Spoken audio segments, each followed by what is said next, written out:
Hello everybody, great to have you here. Thank you for your time in being here. I really do appreciate your time, I honestly do. I know we've all got busy lives, we've all got things we could or even should be doing, but well done for taking the time out and just spending a quarter of an hour. I'm going to be respectful of your time. It's a quick snapshot type approach that I do every single day, Monday to Friday, and it's part of my 20-year commitment to helping small businesses to grow, to basically do better than they've done before. I've learnt my skills from learning from the world's leading sales, marketing and business growth experts, and I now pass on that knowledge to my clients and prospects and as many businesses as I can, to be honest.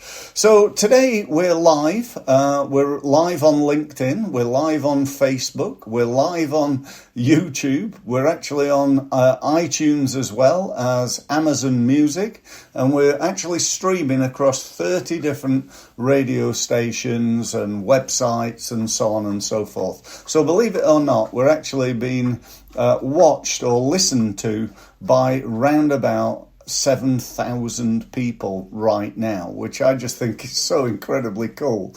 I remember back when I started 28 years ago, if I wanted to send a marketing message out to 7,000 people, that involves 7,000 envelopes, 7,000 stamps, an afternoon sticking letters or leaflets into envelopes, and then a big trip down to the local post office with carrier bags full of letters. How far have we come in the last 28 years? And I wonder what the next 28 are going to be like, but who knows? But all I can tell you is we're live on all these things. We're on my podcasts. That's where all the sort of Amazon Music and the iTunes comes from.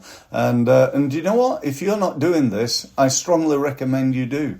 Why wouldn't you? It costs me virtually nothing. I think I pay something like $120 a year for my podcast, and for the streaming service I pay, I think it's $25 a month. So, and I can do this every day and speak to people and network with them and follow them up, which I will do with you, by the way.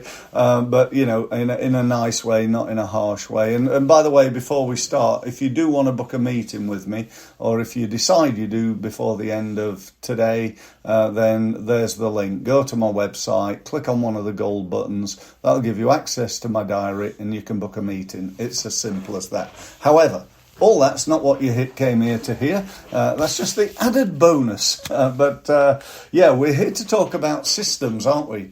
Different systems in your business. Now, people understand, I think. I don't need you to tell you, I don't think, what a system is. Basically, it's a process, a way of doing something. And there are different types of systems. They could be grouped into different things. Like, for example, you've got marketing systems. You've got sales systems, you've got financial systems, you've got operational systems, you've probably got HR systems and customer service systems, and so on and so forth. But the trouble is, if you're like many of the businesses that I see, those systems are where? They're in here. If you're a one-man or one-woman business, that's sort of okay, but what you've not probably done is thought, is this system as good as it could possibly be? And if it was a lot better, what would that give to my business? I'll give you a couple of really good examples. From a marketing world, your system on LinkedIn. For most people that I speak to, their system produces nothing. They proudly tell me, oh yeah, I'm on LinkedIn, Steve. And I'll say, oh, what do you do? Well, this is where they tell me their system. I post on there twice a week. And what rewards do you get for that? Well, I've grown my database, but I haven't actually ever won any business.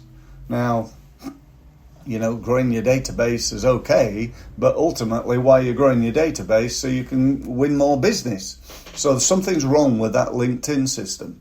You take another one from the world of sales, and that could be, I don't know, the system that you have when somebody inquires, they go into a system, a process. What are you going to do? And after that, what are you going to do? And after that, and after that, and after that, and after that, and after that, and so on and so forth. Because we all know it takes 7 to 12 communications to create a sale. Now, whether that's true or not, I don't really know. But I do know that most people give up too easily because they don't have a system in place. Similar with customer service. Customer service system, what could that be? Well, when you get a new client, this is what happens. And that might be they get an email welcoming them. They get a phone call to meet other members of the team other than maybe the person they've already met, and so on and so forth. But often it's like, okay, it's not bad. It's acceptable. But for me, is acceptable really outstanding? Does it stand out from the competitors? Now, I could spend a load of time giving you great examples of great customer service, but the important thing, I think, is to realise is that when you have this level of customer service, it's not the people, it's the system. And one of the big problems that I see in small businesses, and I've done so, as I've said, for 28 years now, is that the business is people-driven and not systems-driven. So a people-driven system relies on, perhaps it's a hotel and they've got a great receptionist. She's so friendly, or he's so friendly. Then when somebody walks in the door as a new client, they feel very special and so on and so forth, which is great. But some days this person's not working, and the system breaks down because their system, whatever they do as people, is not what the business does. Do you understand that? I really hope you do. So we need to develop systems and practices so that everybody can do the same thing to the same high standard consistently. That's the key. It's like, if I ask you, what's your system for winning business from referral? You're probably thinking, well, I don't really have one. The system is do a good job and hope that people will recommend you. And some of them will, some of them wouldn't, but some of them would, but they just don't because they're busy. So we've got to have a system in place to make sure we maximise that. Now, I can't talk to you about your operational systems because we've got people on the call with loads of different industries, loads of different backgrounds who, we might have 100, probably more than that, maybe 500 different industries here with all different operational systems. But, if you looked at your financial systems, if you looked at your HR systems, your people, your recruitment systems, there are two things that I think you need to do. And I want to be clear about this. This is not an overnight job, you're probably gathering, But what I'd recommend you do is make a list of all the written systems that you need, to do everything. So your business is systematized, yeah? You've got a system for doing everything in your business. So a big long list. You might want to group them under marketing, sales, operations, and so on and so forth. And then prioritize them. And make a start on the ones that you think are the highest priority, the ones that are going to have the biggest impact on your business. Say, for example, your sales system, because you're only converting 3 out of 10 inquiries. And if you had a system, it might increase that to 6 out of 10, which would, over time, double the size of your business just by having a system and sticking to that system, because it's a lot better system than the one that you've got. You following me with this? I'm hallucinating that you are. I really hope you are. But, I do think that this is a great opportunity for you to really start to leverage your business to be better than you've been before. And it comes down to two things, I think. Well, actually 3 things. First one is getting an understanding of what are the systems. Actually, when it comes to it, it might be 4 things. A second is to prioritize that list. So, maybe A's, B's and C's, and you're going to start work on writing the systems, which is step 3. You've got to write those systems. Now, the question is, who's the best person to write the systems? And the truth is, it depends. You want the finance people writing the finance systems, operational people writing the operational systems, sales people, sales systems, and so on. And then the next step, step 4, is getting everybody within that sales department, for example, working at trying to improve them. So if I worked for you and I was director of sales, I write a sales system in depth, and then when I've done it, I give it to my sales guys and go, can you improve this? Could it be better? What have we missed out? What could we do? And we get it as good as we can. And then step 5, we train people in the system. Step 6, this is getting longer and longer. Step 6, we manage that system. Right? We make sure that it's not just something we're paying lip service to, but we manage it. Now, as I've already said, the results here, who knows? But I would think that there's a 30% growth in your business. And that could be a doubling of your business, could be a 400%. Who knows? I don't know that. I don't know your business. But what I do know is that systems help raise standards. Let's just say that. Systems help raise standards. If you've got a process that you've actually sat down and thought about and written out and trained people and managed, that's got to be better than leaving it hoping that your guy who does X, Y, or Z will do it as well as you, because they probably won't. Okay, now, here's the icing on the cake. Did you know, let me ask you a question before I tell you this. If you were thinking of buying my business, and I came to you and I said, look, I've got a fantastic business, we turn over 2 million a year, our profits are really healthy, and I wondered whether you'd be interested in buying my business, because, do you know what? I want to retire. Or I came to you and said, look, would you be interested in buying my business? We turn over 2 million. We got a healthy profit in the business. And I have personally written systems and processes that are in place that will help you to maximize the return on investment that you get from this business.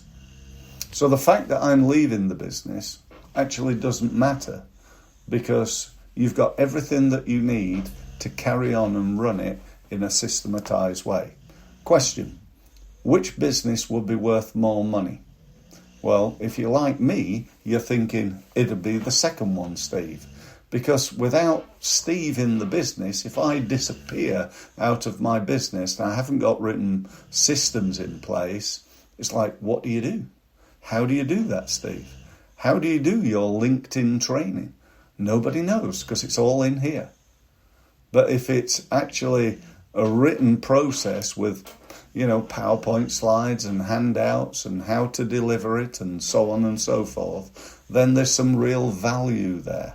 So a systematized business is worth, I'm not going to tell you how much more because I don't really know, but I do know, or I believe anyway, it's got to be worth at least, it's going to make your business worth 20 to 200% more than it would if you don't have written systems. Let's just say that. And that's totally made up.